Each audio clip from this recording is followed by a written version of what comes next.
Boys and girls, we made it. I can't believe it. I look at the leaves starting to slowly turn. I feel the earth beneath my feet. I feel the wind around me a little bit cooler, and it only means one thing, that it is football season. And we are here to talk about all things Liberty football on the Sea of Red Football Podcast, sponsored by Jason Porter Realty. Did I say that right? Realty? It's a sneaky word to say, but it's a great word to say. We are so excited to have Jason Porter and his crew as our main sponsor this year, but we are even more excited to talk Liberty football. And we are at week 1. Week 0 is behind us.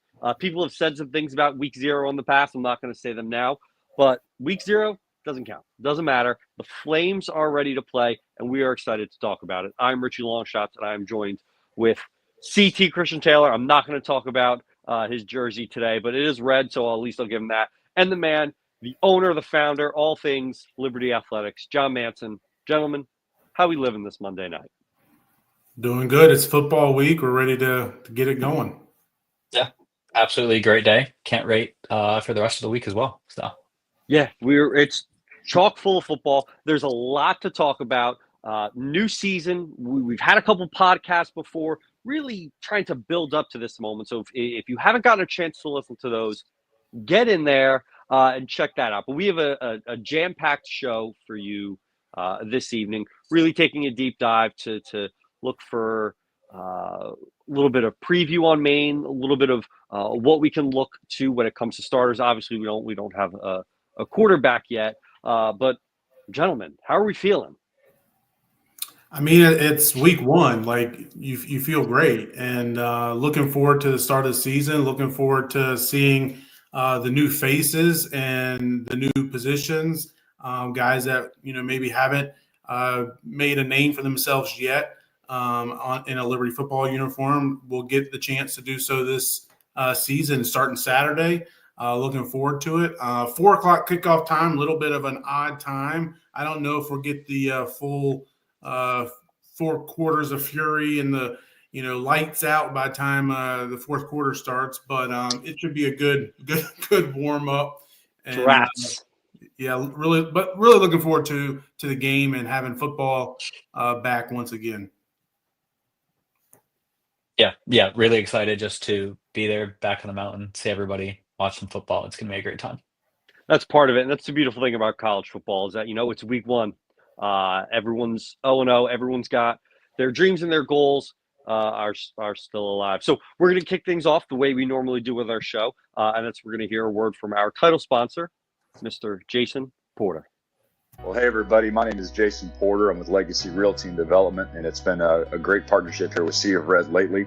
I was with Liberty Athletics as the Associate Athletic Director for Sports Medicine, so took care of all of the healthcare needs and coordinated that with a fantastic staff at Liberty in the athletic department, of course, for about 5 or 6 years, and then moved into real estate full-time and with Legacy Realty and Development. And it's just been a great pleasure to continue to stay connected with my Liberty University family and the athletics family as well. I've been enjoying serving them. A lot of the graduate assistants and some of the staff that I hired has come back now and has been using me for residential services, which I really appreciate. But certainly do residential real estate as far as buying and selling of homes, of course. And then also we have a strong commercial presence as well. So commercial real estate, obviously a very, very different animal than is residential. But whether it's buying and selling commercial properties or just the leasing of properties, we can help with that as well. So it's been a great opportunity to service our commercial clients as well. And then certainly on the investment front too, a number of folks who have discovered the power of passive income through real estate and investing in real estate with rental properties or fix and flips, those kind of things. And so great joy to serve my clients in that capacity as well. The other thing that I would add too is just a very, very full Rolodex at this point of contractors and subs and just different professional contacts that I've made through the years. So if I can ever provide any of those folks to you and all of a sudden you need a plumber or an electrician or a contractor to build your deck, whatever, I'd certainly be glad to give you access to that Rolodex and those references as well. Because a lot of times it's not exactly who you know. It's who you know that knows how to do the job well. And so I would be glad to provide those services for you as well. So love Flames Nation, love taking care of my Liberty family. And if there's ever anything I can do for you, my contact information is all right here on the screen. And I would love to be a service to you and yours. Thanks so much.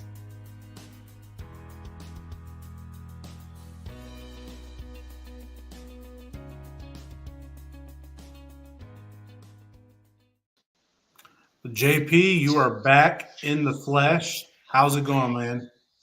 Wonderful, John. I echo the sentiments of Richie and AJ. Just ready to be back and hit the season. Let's go, man. Let's get it going. Yeah, really excited for it. Glad to have you back on as our title sponsor this year and back in your typical weekly segment. And we've got players to talk to in this segment as we've done before. Last year, well, it was Brendan Schlittler there for 2 or 3 years, and he graduated and moved on. And last year we had a couple of guys, Quentin Reese and Austin Henderson, kind of rotated and took turns. And we're going to do something similar this year. We got Eli August, defensive back, graduate player. I think he's a fifth-year guy at Liberty. His entire career here started as a walk-on and has worked his way on up. And you'll see him out there on the field on Saturday. And also Jacob Jenkins, tight end, transfer, was at Coastal Carolina, but now he's back. Now he's at Liberty. This is his third season, entering his third season at Liberty, and we're excited to have both of them join us throughout the season. We'll go ahead and bring in this week's guest, which is Mr. Jacob Jenkins. Jacob, how you doing tonight? Thanks for joining us. Hey, I appreciate it. Good. I'm doing good.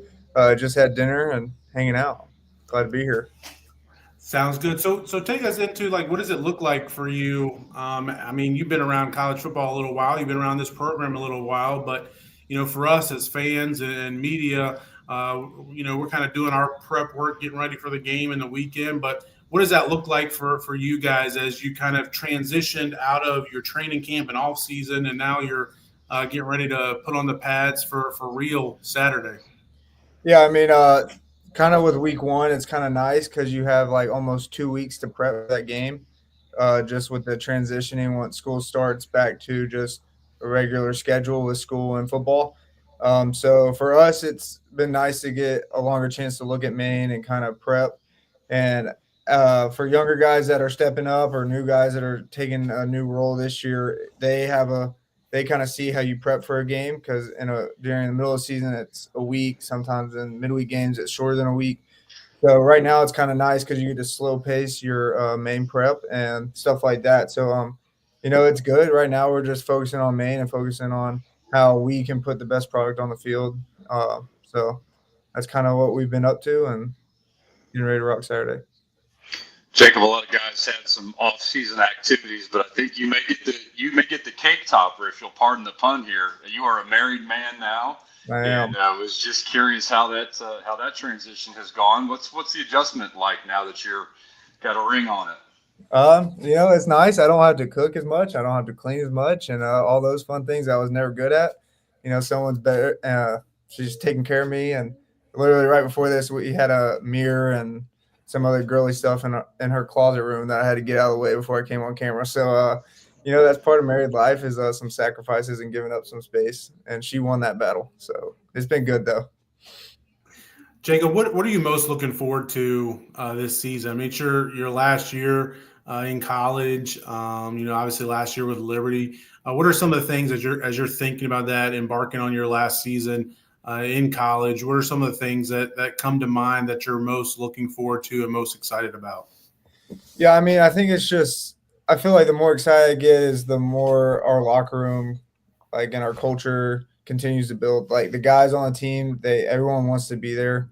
Like, the excitement is just it's a complete 180 from what I think our environment was last year in the locker room, and that is what brings me excitement about looking forward to this year. The games are going to be the games, and there's going to be ups and downs throughout the season. But the guys that we have in the locker room is going to be that makes the journey in the last season for me extra special and what I look forward to.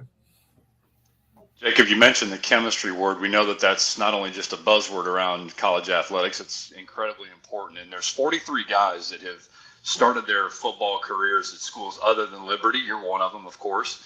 And I think in the culture nowadays, sometimes that gets a bad knock. You know, guys that bounced around, jumped around, whatever. You started at Jacksonville and went to Coastal Carolina, Jacksonville State, and went to Coastal Carolina. Kind of a two-part question. Tell us a little bit about how sometimes that journey can take place from a player's perspective, sort of an inside look for you.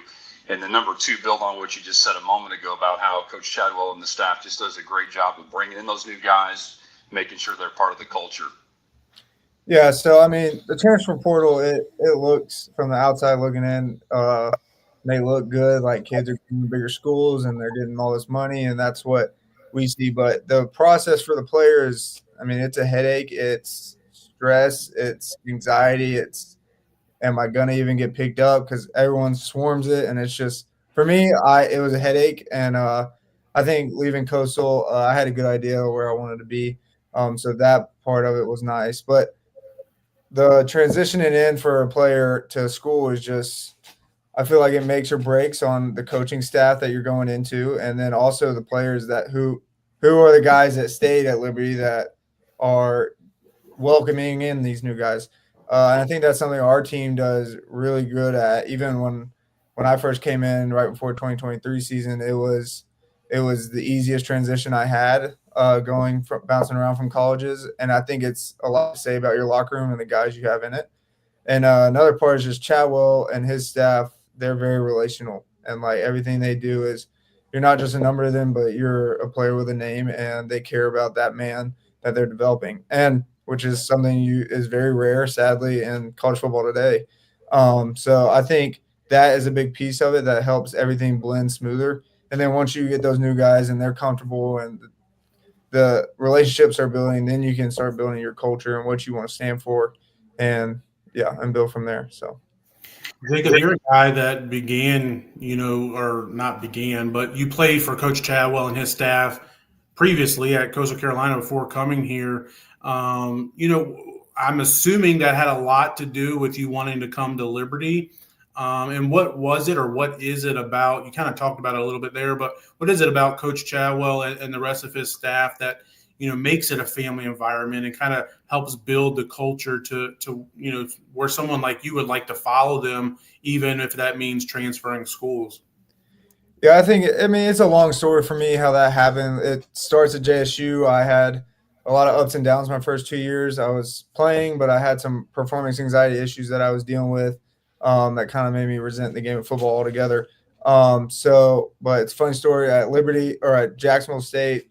Right when I decided to transfer, I wrote Liberty as my number one school I wanted to transfer to. And it was like a realistic list. I wasn't writing Alabama. I wasn't writing all these other big schools. Liberty was mine. So I think God has a funny way of taking people places. And so Coastal, it was Coach Chadwell on my visit at Coastal. I thought he was similar to what I had my first 2 years before coaching change at Jacksonville State. I saw the relationship. They were a young staff. They were all fired up about the game of football. And then also the faith they had too at Coastal Carolina. I mean, you could tell that in just the culture and what they embodied and just talking to them. So that was a big part for me and my family when we went there. And then they walked through me with my performance anxiety that continued at Coastal Carolina. And there's when I talked with Coach Chadwell and my tight ends coach, Coach Ledutko. They both walked me through that, and I was able to overcome it and play a great year for them. And I think that just made my decision pretty easy when it came to the fact when he left that I wanted to be a Liberty fan. Jacob, without obviously ever giving away secret sauce, we don't always want to know the inside scoop, but the offense is going to look a little bit different this year, clearly. Different guys in and out. What are some of the things that you're most excited about on the offensive side of the ball there that you can kind of go ahead and we're going to make you a prophet tonight, all right, and just say, week one, JP, John, I told you so, but go ahead and tell us about something we need to be on the watch for this year. Yeah, I think we're the offense is going to be hard nosed. I think we have a little grit to us this year. It starts with the O-line and the big guys up front. They embrace getting in someone's face and hitting heads, and then the tight ends. Everyone's bought in for the common purpose of moving the ball and scoring touchdowns.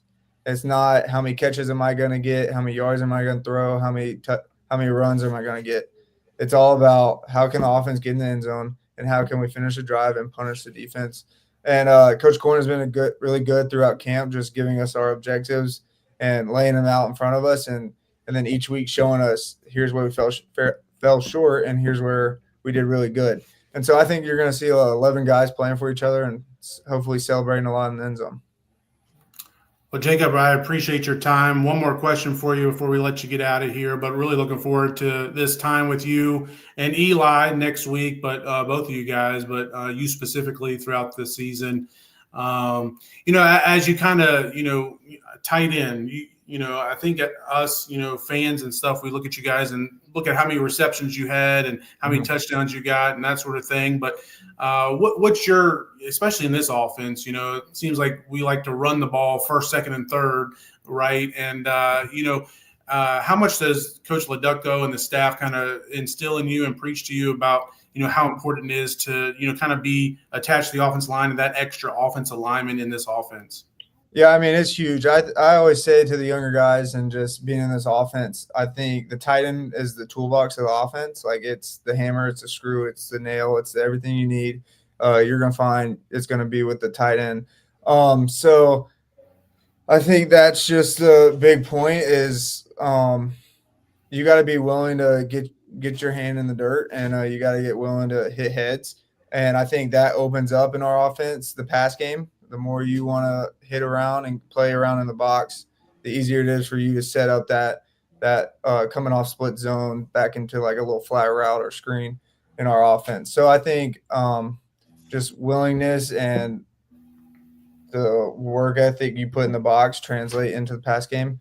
And that's something I tell the younger guys coming up, and that's something you just have to do. That's a non-negotiable. We always joke with our tight end coach that all we do is run game in ND. And we never get to run routes or practice routes, but that's the reality of it. In this offense, if you can't block our belly concept, then you're not going to play as a tight end. So that's kind of what we take pride in, and then let everything else fall into place from that.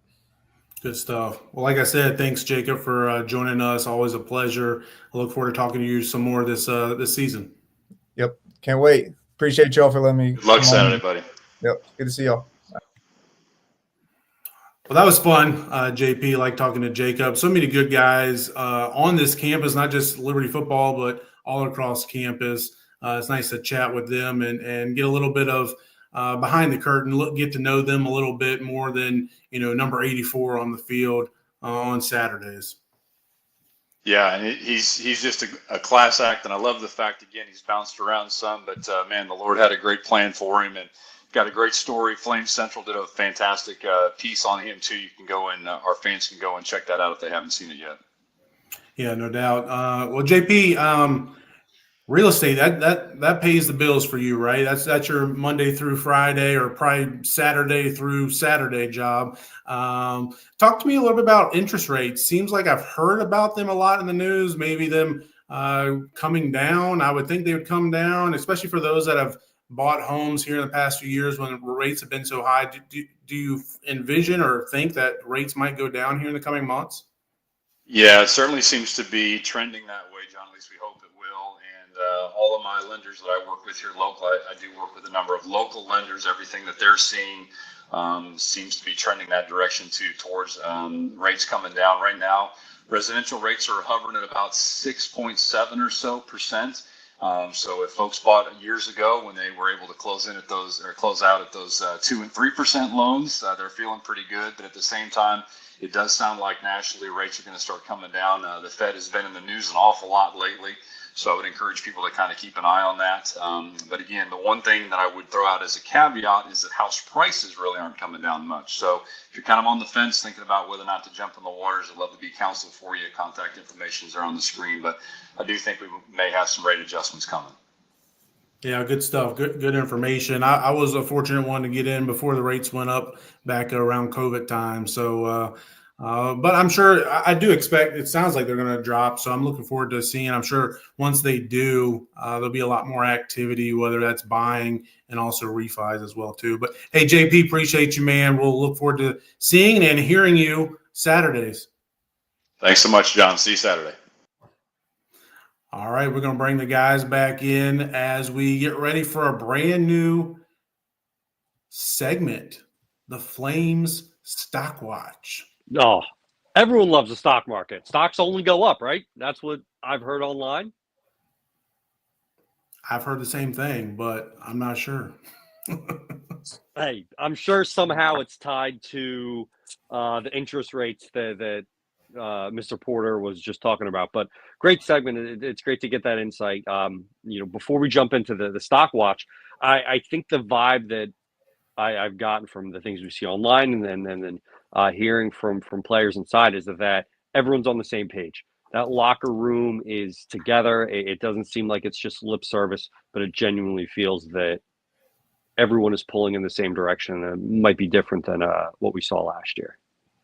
Yeah, I think so too, and obviously it's all talk at this point in time, and we'll see what happens once there's some adversity for the guys on the field, and hopefully we don't have too much of that on Saturday. But it's definitely been good to hear. It's something that you've heard from Coach Chadwell and everyone all along throughout the off season. That is just a team camaraderie and pulling in the right direction. So that's what makes us. That's what made us had such a good season in 2023, and hopefully we'll bounce back from that 4-loss season last year. Yeah, just hearing the way they approach the offseason, I mean, I think that just gives you additional confidence. I mean, I would say we already had confidence in the coaching staff to begin with to get things right. But just hearing the way that they approached the offseason and the reason they made moves that they did, really, I feel like just bolsters that confidence that the locker room is going to be sound going into the season. And bringing in the right guys, bringing in the right players. I forget what the exact number was, but players that didn't start at Liberty, it's a good chunk, and that's not just a Liberty thing. It's the way around the entire nation in the span of college football. So, stock time. Let's talk. Let's talk stock. We need like a little like like some like CNBC. I don't want to say the wrong news channel and people will throw a fit. Richie Longshot's the liberal. I don't know what the big stock thing is, but the news channel. But we need like whatever their music is to lead into this. I agree. Vic, whenever you listen to this, get on that, please. Thank you. Yes. Yes. Add it to his list. No, it's a new segment that actually CT recommended, and I'm looking forward to it. Just something that we kind of each week can go around the horn and chat about guys, or it doesn't necessarily have to be individual players. It can be concepts, ideas, expectations, position groups, things like that we're either buying, because obviously if you're buying stock, right, you're hoping to buy it low and ride it up, and then if you're selling, you want to sell high, right, before it dips. And then maybe there's items or things or players that we're holding. So I'll go ahead and start us off for this week, kind of going into the season. One thing that I'm buying is Liberty's running backs. I think that behind this Liberty offense, Coach Chadwell's triple option, spread option, attack, whatever you want to call it, a lot of people are low on Liberty's running backs, right? Quentin Cooley's not here. Billy Lucas isn't here. Even James Jointer's not here, and a couple others. But I'm confident, first of all, in this coaching staff. I'm confident in this system, and I'm confident in this group of running backs. I don't know necessarily if there's going to be one guy that's going to stand out as like 1,000-yard back or first-team all-conference guy, but between Juju Gray, Vaughn Blue, Caden Williams, maybe even Evan Dickens, I think there's enough guys and enough talent in that room that when we look back, maybe after Saturday, maybe after the end of September or the end of the season, we'll look back and say, we did not miss a beat with this running back room. So I think it'd be a wise investment today to buy stock in Liberty's running back room. I like And it. Go ahead, Richie. I think the stock's only gonna go up. So I think buy it now, as John's saying. I think when you see that week one, a lot of the times, what do you do playing against an FCS opponent? Liberty's gonna run the ball. You're not gonna start putting your passing plays out on film right now. But hey, you're gonna put those running plays in. So I love it, John. Run the ball, run the ball, run the ball. I'll go ahead and go next, and I'm also going to buy, and Kyle just stole it from me in the comments, but that is the kicking game. It feels like the past few years there's been camp battles, but it's been camp battles maybe for the wrong reasons, potentially. Mhm. And we've seen that play out in the season that whenever we bring out a kicker, are they going to make it? I don't know, even if it's from 30. And it seemed like the coaching staff could be that way too. Like, hey, like decisions that shouldn't need to be decisions became decisions, if that makes sense. So this year, it sounds like that we actually have multiple good kickers, and it's causing battle. So much so that we don't fully have a named starter yet going into the week. But it's because they both can make kicks and lots of them, and from far and short. So that's super exciting.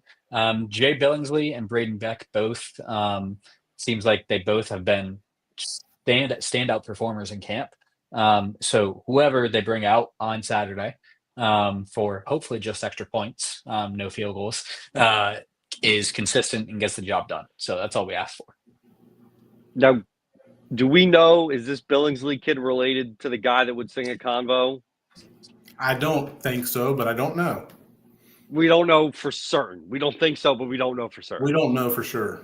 That'd be Not pretty too sick. distant. This kid drops a 52-yard field goal and his dad singing God Bless the USA on the Armed Forces game would just be incredible content. And that might be my buy, but I'm going to hold off on that. I'm buying late starts. I'm buying 4 o'clock.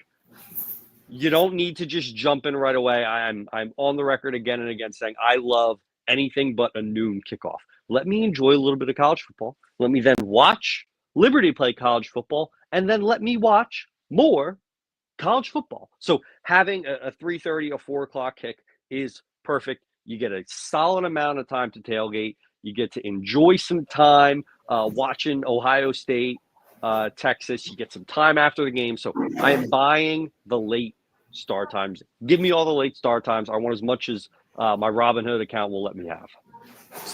You know, it's interesting. I trying to think about it. Like, when's the last time we had a first, game kick off before 6 or 7 p.m.? Maybe for TV purposes, but I mean, obviously we, it's ESPN Plus game. We're setting the time, so it could be any time. But I got to think Coach Chadwell probably had something to do with that. One to be done earlier. You hear a lot of these coaches want games earlier, as early as they can. So that's an interesting take. Are we selling anything? It's a lot of buying. Of course, going into the season, we're all sky high and feeling good. Everything's going to be hunky dory. But is there anything that you guys would want to sell if you had to? I'm selling the quarterback panic. Everyone's in a tiffy. They didn't know it's a starter yet. The quarterbacks. No, that's not how this works. They know who the quarterback is. They've probably told the quarterbacks. They've probably told the team. We were sitting here 2 years ago having the same debate with JB and Caden Salter. And spoiler alert, I think enough time has passed. Everyone knew that Caden was going to be the starter like a week and a half before the world knew. Stop me if I'm wrong, John. I don't know if the timeline works out. Everyone knew ahead of time. That is the case in many places around the country. But we live in this social media world where we got to take that picture of QB1 and put it on social media. Like, we knew that Julian Sand was going to be the starting quarterback at Ohio State. We know that Caden's going to be the quarterback in Colorado. We don't need a big hoopla on social media. And everyone's taking for the fact that, they didn't name a quarterback yet. None of them must be standing out. No, that's not how this works. Pay attention to the world, the college football world around you, but I'm selling the panic. There's no need to panic. Stop panicking. Yeah, I mean, I'm with you. I don't think we need to panic, not yet. Let's wait and see how things go Saturday, and maybe this time next week, maybe we are panicking. So maybe it's a good time to sell the panic, and if things don't look good Saturday, that stock for QB panic is going to be out the roof. I'll jump in with one more sell really quickly, and that is, John, you put an article out about this. ESPN's FPI rankings. Oh, I am selling those. 50.6% chance of winning against Jack State, 49% chance of winning against Bowling Green, 35% chance of winning against Old Dominion. I think that's all we need to say. Selling that high, and shameless plug for the See Red YouTube page, where you can check out a nice big video of me and John breaking down the schedule. Yeah, and while you're there, make sure you like, subscribe, the whole kit and caboodle. However you're consuming this, whether it's on Twitter right now, whether it's on Spotify later on, Apple Music, SoundCloud. I don't know where John puts it. I know I'm not listening to it on SoundCloud, but whatever method of communication you're consuming this, make sure you like, subscribe, especially on YouTube. It helps them out a lot. But yeah, their video was awesome. Deep dive, just chatting it up, guys being dudes, talking football. Yeah, it was a fun time. We'll try to keep that rolling. Not always CT on there with me, but I'll try to keep it rolling most weeks as well too. But before we move on to our next segment, got an ad here for our guys, RT Rogers. I know you guys have heard of them previously, but RT Rogers, for over 50 years, our family-owned and operated oil company has been powering homes, farms, and businesses in our community. Whether you need residential or commercial propane and heating oil, generators, or expert service, we've got you covered. We also offer top quality commercial and agricultural fuels, tanks, lubricants, and equipment, plus wholesale opportunities that help your business grow. Trust the experience and dedication that only a family business can deliver. Call us today and experience the difference. RT Rogers, appreciate those guys for supporting us. Once again, they've done it for several years now. Big Liberty fans, Liberty alums, and glad to have them on board once again. Yeah, always great, to have those sponsors year in and year out. But we said it is week one, but it means there was college football played week 0. I think we need to move it back and just start week 1 and get rid of week 0. But that's neither here nor there. And part of the small slate that we had were some Conference USA one game. There was a game, a borderline standalone game. The world got to see some Conference USA football. And in our Around the Conference segment, we're going to break it down. Sometimes there's a lot of football going on, and we want to be able to catch you up with what's going on in the always entertaining Conference USA. Yeah, we had one game. It was Western Kentucky and Sam Houston this past week 0. I know everyone here watching was watching that game, right? Western Kentucky got the win. Was it 41-24? Not surprising in my mind. I think Western Kentucky's a team that's going to compete really with Liberty. I think I put on our Conference USA power rankings entering week 1, and I got Liberty 1 and Western Kentucky 2 entering this season. I think those two are kind of, if you look around the country, everyone's expecting Liberty and Western Kentucky to be at the top of the pile in Conference USA. Nothing changed in that regards from week 1. Sam Houston's got first-year head coach Phil Longo. They're trying to figure things out as Casey Keeler's now at Temple. For Western Kentucky, Maverick McIver, 400-plus yards passing, 3 touchdowns.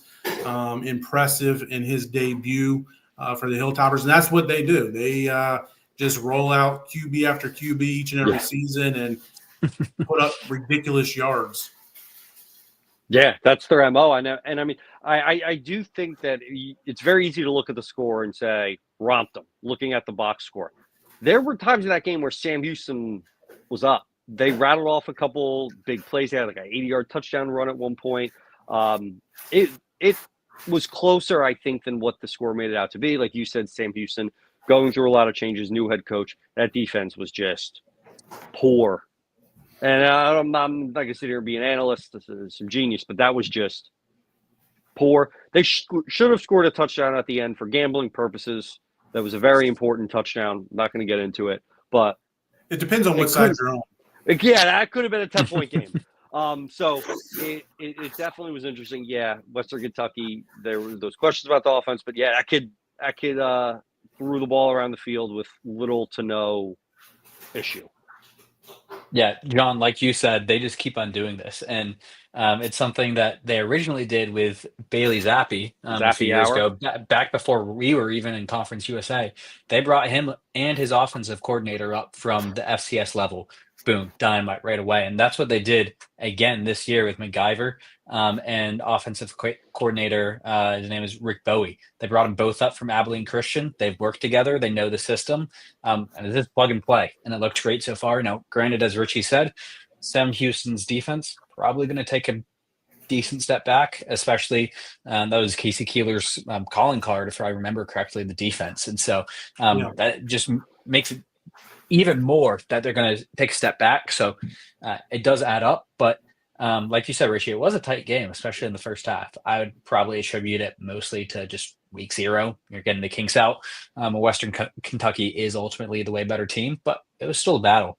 The other thing I'll say, just talking about Sam Houston long term, especially for the season, is I saw some quotes today from Casey Keeler talking about him leaving and stuff, because it did seem like a bit of a lateral move in some ways, no disrespect to Temple and New Jersey, Philadelphia area, Richie. But not a Temple guy. Don't worry. Yeah, cool. Perfect. So did seem like a lateral move in some ways, but really his quotes were basically saying that, hey, Sam Houston's budget is really mid FCS level. And the athletic director was like, yeah, we're not going to be able to keep you. Like, let's be realistic here. You're not going to have the resources you need to be able to continue to compete at the level that you competed at in the past year. So I think that's pretty telling about what we may see with the program moving forward the rest of the season and potentially beyond. Yeah, I mean, I'll just kind of add to that. Like, I think that's a great point about Sam Houston. I'm also curious about Jack State as well moving forward in the post-Rich Rod era. We kind of talked about that, CT and I did, in our scheduled preview for Liberty that we posted last week. But I'm not sure. Jack State, they compete at a higher level budget-wise than Sam Houston does, but I'm still not sure they're going to be back to the same level they've been in the past couple of seasons that they were under Rich Rod. It'll be interesting. Speaking of Jack State, they got a game Thursday night at UCF. I'm not sure. I might be selling the Gamecocks and buying the Knights. Scott Frost has returned home. And Gavin Wimsatt is the quarterback at Jacksonville State. He was once the quarterback of Rutgers. Not worried about Jacksonville State. This is going to end up getting clips. I'm not worried. UCF, I'm going to roll them. So some interesting games. We got Missouri State, new to the conference, facing off against the University of Southern California. That should be a fun one. Really, we just need one team in the conference to win a big game this year. That was so big for us when New Mexico State beat Auburn. We just need one good one for the good of the conference. We need somebody. I don't know if this is the week to do it, but we need somebody to have that big win nationally. But no conference games this week, right?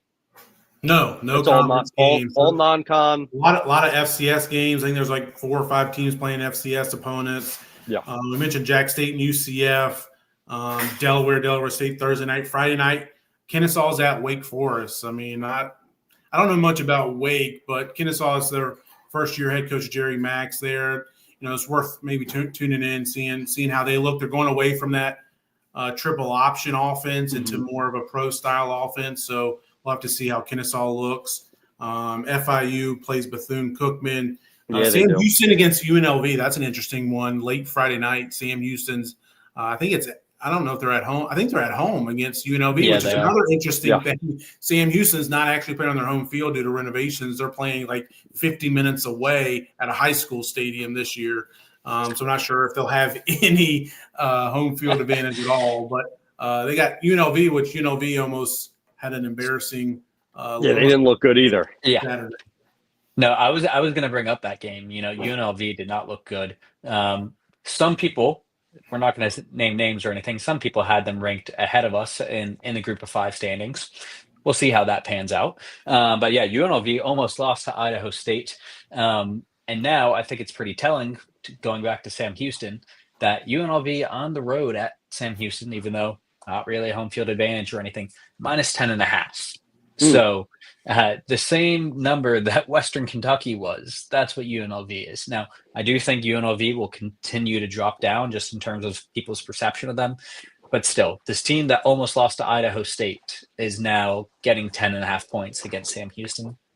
Says a lot. Yeah, Dan Mullen, interesting choice at UNLV. The other game that I'm kind of keeping an eye on Saturday, pretty much, a bunch of FCS Conference USA games Saturday, except for UTEP at Utah State. Second year under Scotty Walden for UTEP. The Miners getting ready to go to the Mountain West next year. I think they're going to be on the upswing this year. I don't know how good. I don't know if they'll compete for a conference championship or they'll just hover around 4, 5, 6 wins. But if they could pull a win at Utah State, that would be huge for the conference. So I'm interested in that one to see how good UTEP is early in the season. So that's one game I'll have my eyes on Saturday. Yeah, that's a really good point. I feel Utah State was a team the past couple of years. They've had some issues on the field, off the field with coaching staffs and different things. So they've had some turmoil. So I think this game could really show us maybe what the ceiling could be for UTEP. If this is a game that they struggle with, okay, then they're probably going to be a team more so fighting for bowl eligibility. But if they do go out to Utah State and they take care of business in this future Mountain West matchup, although Utah State's leaving, so never mind, they're going to the Pac-12. So scratch that. But this is something, if UTEP can win that game, I think it's showing that, hey, maybe they could be in the maybe top third of Conference USA this year. Yeah, and just a big win, like you said, for the conference. So a lot of games going on this week, but I think if you polled us three, you polled the people watching, there's one game that we're looking forward to the most, and that is Liberty against the Bears, the Black Bears of Maine. I have a buddy that played football at Maine back in the day, so I generally will root for them, but not this week. Not this time. I just read a Flow Sports preview about Maine football, and that's their coach, Jordan Stevens. He's a football coach. They have a quarterback with a funny name, Jordan Peavy. Is that it? I think that's how you say it. I'm gonna have a little fun with that in the cabana, I think, by 5:30 on Saturday. But yes, I'm cracking jokes, but a year ago we were sitting here and the Campbell game we're only up by like 7. And I'm like, I can't run on the field and get the football team. We're only up by 7. It's not funny when we're up by 14. So we've been there. We've seen it before. We've played Maine in the past. I saw it was the last time we played them was Hugh Freeze's first year, and the game was an absolute shootout. As many of the Hugh Freeze games. Buckshot Calvert. You get a game with Buckshot, it's just an automatic over. Those were the days, just Buckshot, all the points scored. Obviously, a lot's changed in a lot of ways. But Maine. Anybody? John, before Richie, real quick, before John gives us like the 3 deep depth chart on Maine, which I don't know if that's even available anywhere, but he probably knows it in and out. The kickoff tee, is that back on the table this year? I got to talk to Chad. I got to get approval from a couple people. It's not off the table. Last year, we had coordinated. I had assumed that we were going to be up by 45 points in the fourth. And we were going to do a thing where I was going to run off and get the kickoff tee in the fourth quarter. And then the vibes were terrible. There was a rain delay. With approval. There was a rain delay. The vibes were terrible. No one looked good. And I'm like, it's not – Coach Chatwell's not going to look up and be like, why is this idiot from the podcast getting the kickoff tee? That's not funny and entertaining. If you're up 45, it's like, I almost said my last name. Who let long shots on the field to collect a kickoff tee? That's kind of funny. Not funny last year. I don't know. I haven't put much thought into it, but anything's on the table. It'll be fun. I'll be watching from the press box and see if I see any characters running onto the field or any other objects being thrown onto the field. But anyways, back to the Maine Black Bears. It's a lot of continuity for them. They returned their head coach, Jordan Stevens, entering his 4th year in the program. They went 2-9 his first 2 years, 5-7 last year. So you can see they're maybe on the upswing. He played his football there, defensive end, and started his career coaching there as well too as an assistant coach. But they also returned their defense coordinator, offense coordinator, their quarterback, like long shots mentioned to us. Peavy is a Mercer transfer. He threw for 2,300 yards, 11 touchdowns last year, had 5 picks. They've also got a few transfers and all around. They have a wide receiver transfer. Wide receiver, a grad transfer from Harvard who's coming in. He's also might be a problem in the return game as well too. And then they got a couple returners in their receiving game as well too. So I think their offense should be their strength, Whereas their defense, they lost a little bit more in the portal and to graduation, maybe a little bit more question marks on that side of the ball, although their head coach is a defensive guy. So maybe the run up there is not as grand as it might would be if they were replacing a lot on offense. So I think Maine, they're saying all the right things if you watch any of their press conferences in the offseason and in training camp. But, I think it's going to be an offense, special teams type game for them. And I think that works for Liberty because I think we would think that our strength entering the season is probably our defense. We probably feel strong in our special teams as well. And the question marks are on our offense as well, too. So should be interesting to see, really how Liberty performs Saturday. Yeah, I know I mentioned it earlier. It's and I'm confident I remember talking about it last year. They're going to throw everything they have at us. They're going to throw out the trick plays, the reverses on kickoffs. They're going to throw the kitchen sink, and Liberty's probably going to call the same 7 to 10 plays, which is what you expect. You don't want to put everything out there. So there's always a moment of a weird football play and something happening. But I think that, and just Jordan Stevens seems like a great guy. Imagine if we had a coach. Imagine if our Liberty football coach went 2-9 2 straight years, and then 5-7. It would be. I don't even know what would happen. Like genuinely. I don't think he would survive those 3 years. I don't know if he would survive the first year. I genuinely don't think he survives the second year. Like I just can't fathom the anger I get when just hearing that. And I know Maine is different, FCS is different. The resources that's on a recruiting hotbed.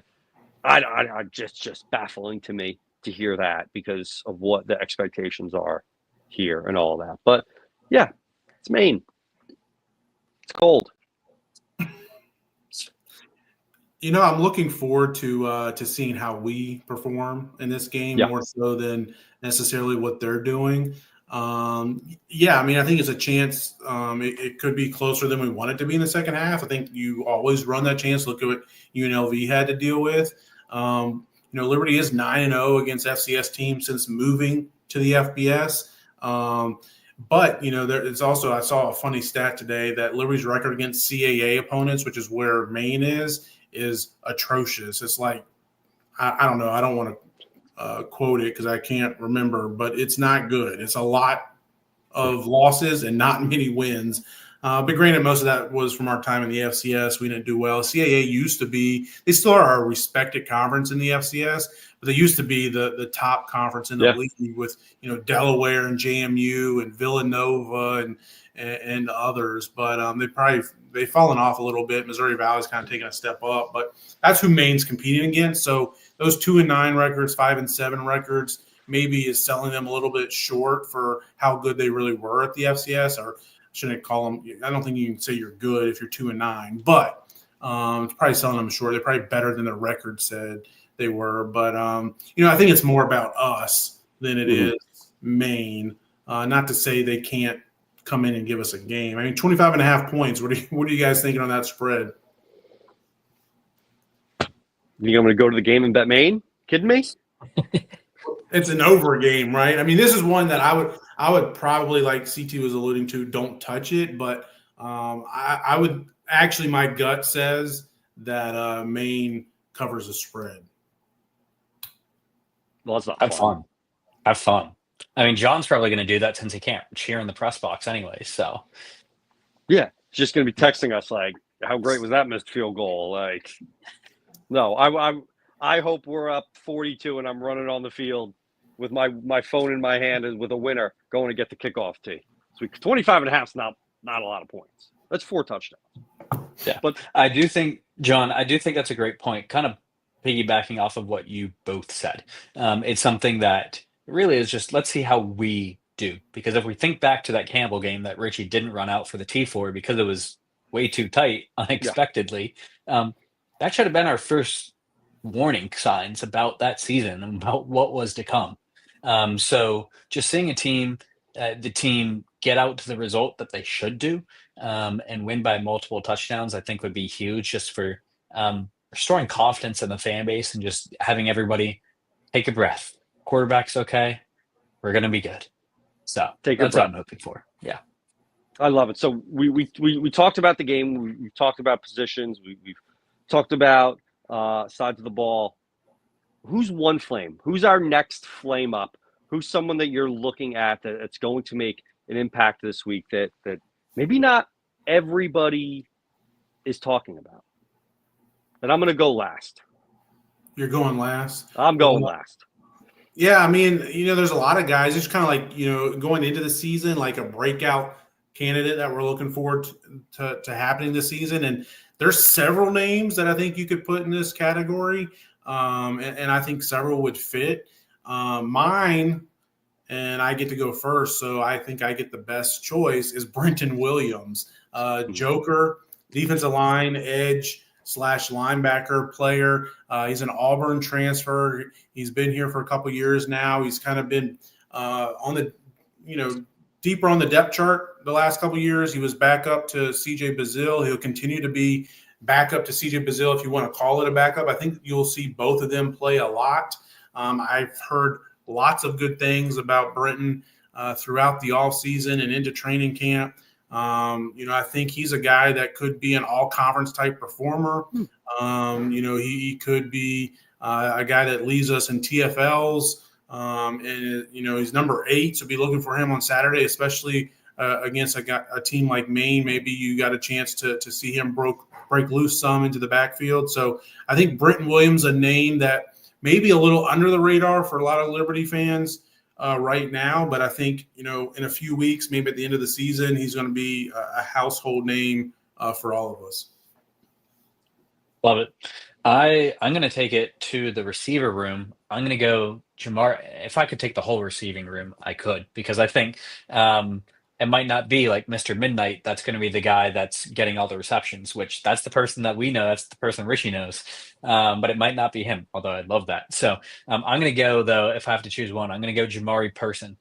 So he is a transfer from Colorado State. And he had, I think, like 20 something catches last year there at Colorado State. But it's something that it sounds like he's had a really good camp, him and Dante Lee both. And it sounds like they're going to be probably the top 2 receivers in the room, potentially.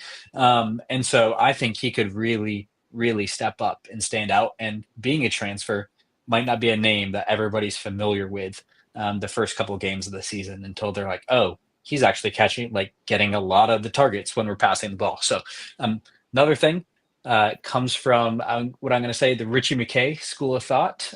He's already married.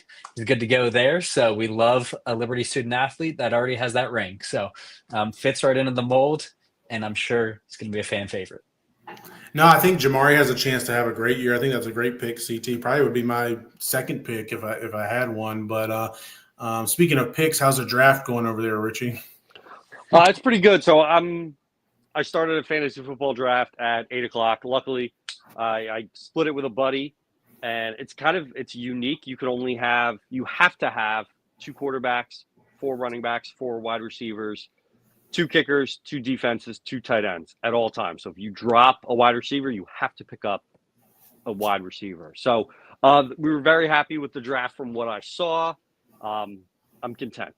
I feel we came in second in this league last year. It was still a great payout, but it's all good. Sorry, I have my phone out. I have my person. I'm going with Mike Jarvis. Oh, okay. Oh, Mike Jarvis. Look at you. Okay. I'm going Mike Jarvis, joining the Flames from Wisconsin.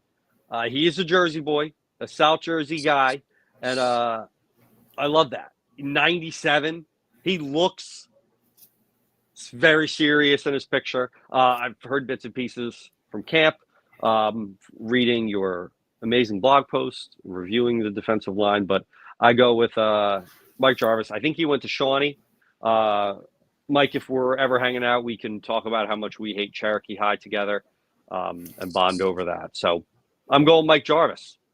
Yeah, that's a good pick. I think he, defensive tackle. He's a guy that was, second/third string last year, and this year during camp, he's been running with the ones most of the time. I mean, we'll see if he continues to do that once the season starts. I know Bryce Dixon's been banged up a little bit. He should be back ready to go full speed, but Jarvis is going to play a lot, and he's a big boy there at defensive tackle.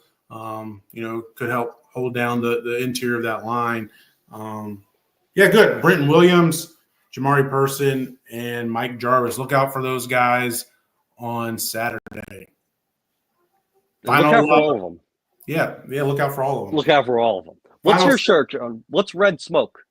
That's the Liberty's defensive name. I don't know That's where the they came up with defensive that, team. but the defense is a Red Smoke, which I could have bought stock in the Red Smoke defense this year. I think we're going to have a really good defense. As Coach Chadwell said, don't expect shutouts. Don't expect a shutout Saturday. If we get one, wonderful. Don't expect it. That doesn't happen anymore.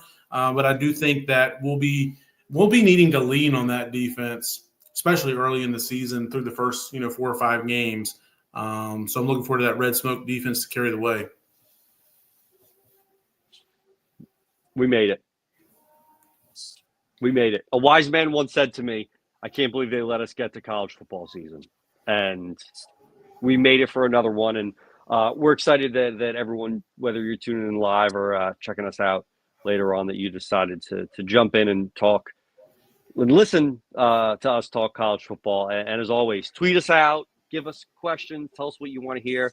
But we're excited to having this group together and rolling it on. So yeah, next week we're going to move back to Tuesdays. We had to go to Mondays here the last couple of shows, but we'll go back to Tuesdays like we were last season. So Tuesday night 8:30. Set your calendar. That'll be us for the most part throughout the season. October might be a little wonky for a couple weeks, but I think we'll be on Tuesday nights most nights. So set your calendar. We don't want to compete with Monday Night Football or anything like that. But so Tuesday nights. We're also going to do like most weeks after games, a fan pulse section to maybe kind of close out the show. So tweet us, message us, leave comments. We'll see them. However you can get to us, Twitter, Facebook, Instagram, on the website, YouTube, wherever, with your hot takes, your comments, your questions. We'll call it a fan pulse section. We'll do that segment, maybe each week if we get some good stuff. So send them our way, and we might include yours if it's worth airing, right? I love a good hot take. No take is too hot. Doesn't mean it's not going to maybe get made fun of a little here, but no take is too hot. So send them all our way, and we'd love to engage with it. We're the Flames, so we want Flames. We want Red Smoke. We want Red Smoke. We want hot takes. And I think most importantly, we just want to enjoy a successful Liberty college football season. Do you want to make a prediction? This is our last chance to say that we made a preseason prediction. Does anyone want to throw one out there? Y'all go first, and then I'll go first. 10-2 Conference USA champions. Oh, John. The over under for Liberty's season wins opened at 8.5. I was all in on the over. I'm still all in on the over. If it was at 9.5, I'd be all in on the over. I am all in on the over. So I think 10 is probably what we're looking at. I think we have a chance to win 11 or 12, but if I had to pick, I'll say 10-2. I also think we'll be conference champions. I think that those 2 losses are going to come in the first 5 games. Kind of goes back to what CT and I talked about last week in our video. But I wouldn't be shocked if we got hot going to the last half of the season and in the regular season on a 7-game winning streak and playing really well once you get into November and the first week of December, hopefully in a conference championship game. So I'll say 10-2 regular season, conference champions, so 11-2 going into the bowl game. Well, we can't all say the same answer. So I'm going to go 2-10. No. I'll go. Hey, simmer down, turtle. I'll go 11-1. I'll go a bit more optimistic, hoping that we eke out the win over JMU that I'm guessing both of you are counting as one of those 2 losses. And with that, I'll say 11-1 Conference USA Championship and a nice bowl game. Hopefully somewhere warm. Not going to guess the playoff. I'm going to say a nice, warm bowl game. Sounds perfect. Yeah, I think anywhere between 9 and 12 is kind of what my expectation is. Maybe 12 is on the high side. I could see it happening with our schedule, but that's kind of my expectation, is to be somewhere in 9 and 12, between 9 and 12 wins. And hopefully that means at least going into the final week of the regular season, we're still in the race for the Conference USA Championship. Exactly. Having fun with it. Just like this. But episode 1 in the books. Anything we want to add? We'll see you this weekend. Yeah, Richie, you'll be down here, so I'm looking forward to seeing you, hanging out this weekend. Obviously, you and some of the guys will be in Cabana 9. I'm assuming you're in Cabana 9 again this year during the game. So looking forward to seeing you guys hanging out some this weekend. CT is coming up as well, too. So should be a fun time. It always is. Liberty is such a passionate, a unique, and a fun fan base that, when you get together and you're walking around the tailgate, it's a who's who, getting to see everyone. So we'll be floating around. If you got anything fun going on, let us know.